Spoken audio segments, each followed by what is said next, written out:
Hello दोस्तों, आज की कहानी का टाइटल है अपने गुस्से को काबू करो। तो चलिए स्टार्ट करते हैं। एक गुरुकुल में नित्य ध्यान करने का नियम था। साधना करने के बाद अपनी प्रगति अपने गुरु को बतानी पड़ती थी। एक नए लड़के को ध्यान करने में बहुत मुश्किल हो रही थी। ध्यान के दौरान वह एकाग्र नहीं हो पा रहे थे। इस वजह से वह काफी नाराज था। उसके गुरु ने उससे पूछा, आखिर किस बात से नाराज हो? लड़के ने कहा, मैं जब भी साधना करता हूँ कभी कभी कोई बात करने आ जाता है, कभी कभी कोई बिल्ली या जानवर आ जाता है। गुरु ने लड़के से कहा कि तुम अपने आसपास की हर चीज़ पर गुस्सा हो रहे हो, जबकि ध्यान का वास्तविक उद्देश्य गुस्से से बचना है। आपको अपने आसपास के लोगों, जानवरों और चीज़ों से परेशान हुए बिना ध्यान करने का तरीका खोजना होगा। फिर वह लड़का गुरुकुल के बाहर एक शांत जगह की तलाश में निकल पड़ा। उसने एक बहुत ही शांत नदी का किनारा देखा। वह वहीं अपनी चादर बिछाकर साधना करने लगा। जैसे ही उसने अपनी आंखें बंद की, उसे हवा के चलने की आवाज़ सुनाई दी तो वह नाराज हो गया। फिर जब पेड़ के पत्तों की आवाज़ आई तो उसे गुस्सा आ गया। जब चिड़ियों की आवाज़ आती थी तो वह उस पर गुस्सा करने लगता।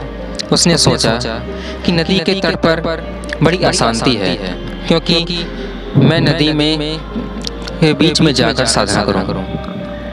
वह एक नाव में बैठ गया और नदी के बीच में चला गया। वहां उन्होंने ध्यान करना शुरू कर दिया।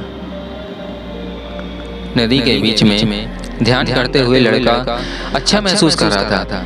फिर वह रोज नाव में बैठकर नदी के बीच में जाकर साधना करने लगा। जब वह खुश था कि कोई उसे परेशान नहीं कर रहा था, तो वह ध्यान करने में सक्षम है। एक दिन नदी में ध्यान करते हुए उसने पानी की छींटे मारने की आवाज़ सुनाई। जब उसने अपनी आंखें खोली तो उसने देखा कि एक बड़ी सी नाव उसकी ओर आ रही है।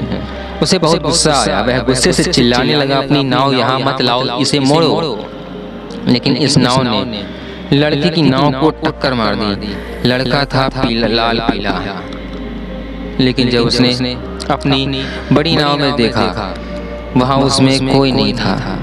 तेज हवा के कारण वह नाव वहां से आ गई थी और पानी के कारण इतने में लड़के को फिर से अपने गुरु का प्रश्न याद आ गया, आप वास्तव में किससे नाराज हैं? लड़का समझ गया कि वह लोगों या स्थिति के कारण गुस्सा नहीं हो रहा है, बल्कि यह अपनी ही प्रतिक्रिया पर गुस्सा आ रहा है। इसके बाद लड़का फिर से गुरुकुल के अंदर साधना करने लगा, जहाँ पहले की तरह शोर शराबा होने लगा। लेकिन वह अब उस शोर को एक खाली नाव की तरह समझने लगा था। इस कहानी से हमें सीख मिलती है कि आपकी मर्जी के बिना कोई भी चीज़ आपको गुस्सा नहीं दिला सकती है। धन्यवाद।